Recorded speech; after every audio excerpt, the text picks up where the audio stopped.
ശബരിമല സന്നിധാനത്ത് നാളെ ഒരു അവലോകന യോഗം നടക്കാനിരിക്കുകയാണ്. ദേവസ്വം മന്ത്രി വി.എൻ. വാസവന്റെ അധ്യക്ഷതയിലാണ് ഈ യോഗം നടക്കുന്നത്. നമുക്കറിയാവുന്നതുപോലെ കഴിഞ്ഞ ദിവസങ്ങളിലൊക്കെ വലിയ വിമർശനം ഹൈക്കോടതിയുടെ ഭാഗത്ത് നിന്ന് ഉൾപ്പെടെ ഈ ക്രൗഡ് മാനേജ്മെന്റുമായി ബന്ധപ്പെട്ട് ദേവസ്വം ബോർഡിനെതിരെ ഉയർന്ന പശ്ചാത്തലത്തിൽ കൂടിയാണ് നാളെ അവലോകന യോഗം നടക്കാൻ പോകുന്നത്. അതേസമയം മറ്റൊരു ശുഭകരമായ വാർത്ത എന്ന് പറയുന്നത് റാപ്പിഡ് ആക്ഷൻ ഫോഴ്സിന്റെ സംഘം ഇന്ന് വൈകുന്നേരത്തോടുകൂടി ശബരിമല സന്നിധാനത്തേക്ക് എത്താൻ പോകുന്നു എന്നുള്ളതാണ്. കോയമ്പത്തൂരിൽ നിന്നുള്ള 140 കമാൻഡർമാരടങ്ങുന്ന RAFന്റെ സംഘം ശബരിമല സന്നിധാനം ലക്ഷ്യമിട്ട് യാത്ര ആരംഭിച്ചു കഴിഞ്ഞിരിക്കുന്നു. പ്രിയപ്പെട്ട പ്രേക്ഷകർക്കറിയാം, സാധാരണയായി വൃശ്ചിക മാസം 1-ാം തീയതി മുതൽ കേന്ദ്രസേനയുടെ ഒരു സാന്നിധ്യം എല്ലാ മണ്ഡലകാലത്തും ശബരിമലയിൽ ഉണ്ടാകാറുള്ളതാണ്. പക്ഷേ ഈ തവണ സംസ്ഥാന സർക്കാർ കാലതാമസം വരുത്തി. അതായത് നവംബർ മാസം 15-ാം തീയതി മാത്രമാണ് കേന്ദ്രസേനയെ ആവശ്യപ്പെട്ടുകൊണ്ട് കേരള സർക്കാർ ആഭ്യന്തര സെക്രട്ടറിക്ക് കത്ത് നൽകിയത്. ഈ പശ്ചാത്തലത്തിലാണ് റാപ്പിഡ് ആക്ഷൻ ഫോഴ്സിന്റെ ഒരു കാലതാമസം ശബരിമലയിലേക്ക് എത്തുന്നതിൽ ഉണ്ടായത്. വാർത്തയുടെ വിശദാംശങ്ങൾ നൽകാൻ സന്നിധാനത്ത് നിന്നും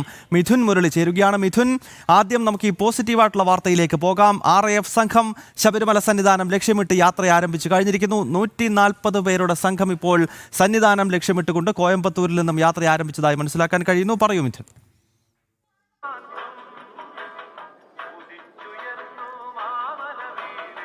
ഗൗതം, പോലീസിനെ കൊണ്ട് മാത്രം സന്നിധാനത്തെ തിരക്ക് നിയന്ത്രണ വിധേയമാക്കാൻ സാധിക്കില്ല എന്ന് കഴിഞ്ഞ ദിവസത്തെ സംഭവവികാസങ്ങളിൽ കണ്ടതാണ്. ക്രൗഡ് മാനേജ്മെന്റാണ് ഈ തവണത്തെ മണ്ഡലകാലത്തിൽ ഏറ്റവും വലിയ വീഴ്ചയായി സംഭവിച്ചത്. ഭയാനകമായ സാഹചര്യമൊക്കെ ഉണ്ടായത്. ഭക്തജനങ്ങൾ ബാരിക്കേഡിന് മുകളിൽ കൂടി കയറി 18-ാം പടിക്ക് സമീപത്തേക്ക് എത്താൻ ശ്രമിക്കുന്ന കാഴ്ചയൊക്കെ കഴിഞ്ഞ ദിവസം കണ്ടതാണ്. ഈ സാഹചര്യത്തിലാണ് കേന്ദ്ര സേനയുടെ സേവനം സന്നിധാനത്ത് വിവിധ ഭാഗങ്ങളിൽ ഇനി ഉറപ്പുവരുത്തുന്നത്. NDRF സംഘം നേരത്തെ തന്നെ സന്നിധാനത്ത് എത്തി. ഇതിനോടകം തന്നെ അവരുടെ സേവനം സന്നിധാനത്ത് ലഭ്യമാണ്. ഇതിനോടൊപ്പം തന്നെയാണ് റാപ്പിഡ് ആക്ഷൻ ഫോഴ്സ് ഇന്ന് വൈകിട്ടോടുകൂടി സന്നിധാനത്ത് എത്തുകയും അടുത്ത മണിക്കൂറുകളിൽ തന്നെ ഇന്ന് രാത്രി തുടങ്ങുന്ന സമയം തന്നെ ഒരുപക്ഷെ അവരുടെ സേവനം ലഭ്യമാക്കുകയും ചെയ്യുന്നത്. 140 പേരടങ്ങുന്ന സംഘമാണ് സന്നിധാനത്തേക്ക് എത്തുന്നത്. കോയമ്പത്തൂരിൽ നിന്നും അവർ സന്നിധാനം ലക്ഷ്യമാക്കിക്കൊണ്ടുള്ള യാത്ര ആരംഭിക്കുകയും ചെയ്തു. ഇനി ദ്രുതഗതിയിലുള്ള തിരക്ക് നിയന്ത്രണം, ഒപ്പം തന്നെ അടിയന്തര ഘട്ടങ്ങളിലുള്ള ഇടപെടൽ, ഈ കാര്യങ്ങളിലൊക്കെ അതീവ വൈദഗ്ധ്യം ലഭിച്ച ഉദ്യോഗസ്ഥരാണ് റാപ്പിഡ് ആക്ഷൻ ഫോഴ്സിൽ ഉള്ളത്. അതുകൊണ്ട് തന്നെ ഇനി പോലീസിന്റെ നിയന്ത്രണത്തിനപ്പുറത്തേക്ക് തിരക്ക് നിയന്ത്രണം ഉൾപ്പെടെയുള്ള കാര്യങ്ങൾ കേന്ദ്രസേനയ്ക്ക് കൈകാര്യം ചെയ്യാൻ കഴിയും എന്നുള്ളത് പ്രധാനപ്പെട്ട ഒരു വസ്തുതയായി സന്നിധാനത്തെ സാഹചര്യത്തിൽ നിലവിലെ സ്ഥിതിവിശേഷത്തിൽ ഏറ്റവും പ്രധാനപ്പെട്ട കാര്യമായി എടുത്തു പറയേണ്ട ഒന്നായി നിലനിൽക്കുകയും ചെയ്യുന്നുണ്ട്. അടിയന്തര ഘട്ടം, ഒപ്പം തന്നെ സന്നിധാനത്തെ സുരക്ഷാ ക്രമീകരണം, ഒപ്പം ഭക്തരുടെ സുരക്ഷ അടക്കമുള്ള കാര്യങ്ങൾ ഇനി റാപ്പിഡ് ആക്ഷൻ ഫോഴ്സിന്റെ ക്രമീകരണത്തിലായിരിക്കും.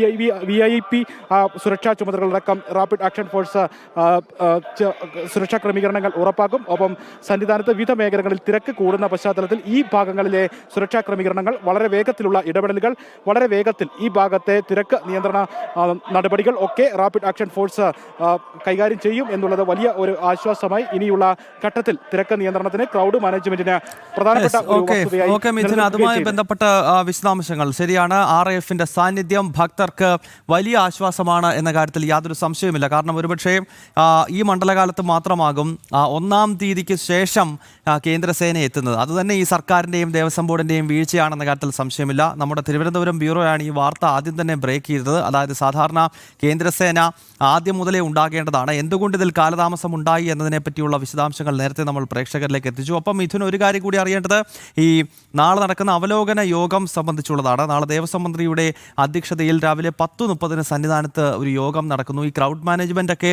പാളിക്കഴിഞ്ഞിട്ട് ഇനിയിപ്പോൾ യോഗം നടത്തുന്നത് കൊണ്ട് എന്ത് കാര്യമെന്നൊരു ചോദ്യമുണ്ടെങ്കിൽ പോലും ഈ യോഗത്തിന്റെ പ്രധാനപ്പെട്ട അജണ്ടകൾ എന്തൊക്കെയാണ് മിഥുൻ?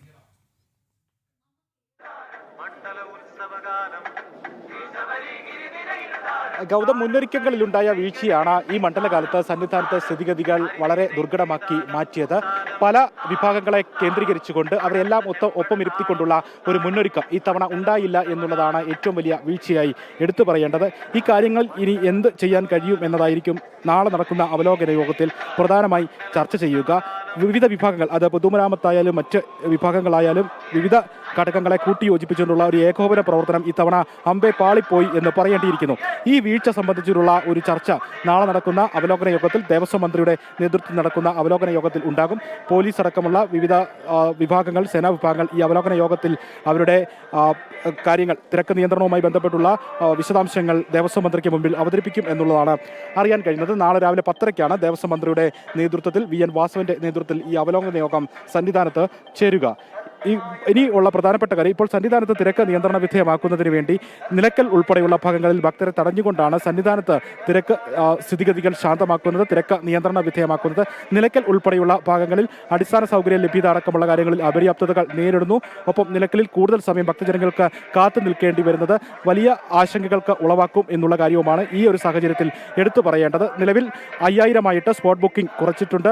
75,000 ഭക്തർക്കാണ് ഒരു ദിവസം സ്പോട്ട് ബുക്കിങ്ങിലൂടെയും വെർച്വൽ ക്യൂ ബുക്കിങ്ങിലൂടെയും ദർശനം സാധ്യമാകുകയുള്ളൂ. നേരത്തെ പമ്പ, എരുമേലി, ചെങ്ങന്നൂർ എന്നിവിടങ്ങളിൽ ഉണ്ടായിരുന്ന സ്പോട്ട് ബുക്കിംഗ് കേന്ദ്രങ്ങൾ തിങ്കളാഴ്ച വരെ താൽക്കാലികമായി നിർത്തിവെച്ചിരിക്കുന്നു. നിലയ്ക്കലും വണ്ടിപ്പെരിയാറും മാത്രമാണ് സ്പോട്ട് ബുക്കിംഗ് സൗകര്യം ഏർപ്പെടുത്തുകയും ചെയ്തിരിക്കുന്നത്. സ്പോട്ട് ബുക്കിംഗ് പരമാവധിയായ 5000 മുകളിൽ എത്തുന്ന ഭക്തജനങ്ങൾക്ക് നിലയ്ക്കലിൽ കൂടുതൽ സമയം നിലയുറപ്പിക്കേണ്ടി വരും. അതോടൊപ്പം തന്നെ പത്തനംതിട്ടയുടെ വിവിധ ഇടപ്പാവളങ്ങൾ, എരുമേലി, പന്തളം അടക്കമുള്ള മിഥുൻ, അതായത് നാളെ ഇപ്പോൾ ഈ ഒരു യോഗം നടക്കുകയാണ്. ഇനിയുള്ള ദിവസങ്ങളിലെങ്കിലും ക്രൗഡ് മാനേജ്മെന്റ് ഏത് ദിശയിൽ നടത്തണമെന്നത് സംബന്ധിച്ചുള്ള ചർച്ചകൾ തന്നെയാകും ഈ ദേവസ്വം മന്ത്രിയുടെ അധ്യക്ഷതയിൽ നാളെ സന്നിധാനത്ത് നടക്കുന്ന യോഗത്തിൽ ഉണ്ടാകുക എന്നുള്ളതാണ്. അതേസമയം തന്നെ നേരത്തെ മിഥുൻ മുരളി റിപ്പോർട്ട് ചെയ്ത മറ്റൊരു പോസിറ്റീവ് വാർത്ത, കേന്ദ്രസേനയുടെ സാന്നിധ്യം ഇനിയും ശബരിമലയിൽ ഉണ്ടാകും. കോയമ്പത്തൂരിൽ നിന്നും ശബരിമല സന്നിധാനം ലക്ഷ്യമാക്കി 140 പേരടങ്ങുന്ന റാപ്പിഡ് ആക്ഷൻ ഫോഴ്സിന്റെ സംഘം ഇപ്പോൾ സന്നിധാനത്തേക്ക് യാത്ര ആരംഭിച്ചിരിക്കുകയാണ്. മിഥുൻ മുരളിയാണ് ശബരിമല സന്നിധാനത്ത് നിന്നും ഈ വാർത്തയുടെ വിശദാംശങ്ങൾ നൽകിയത്.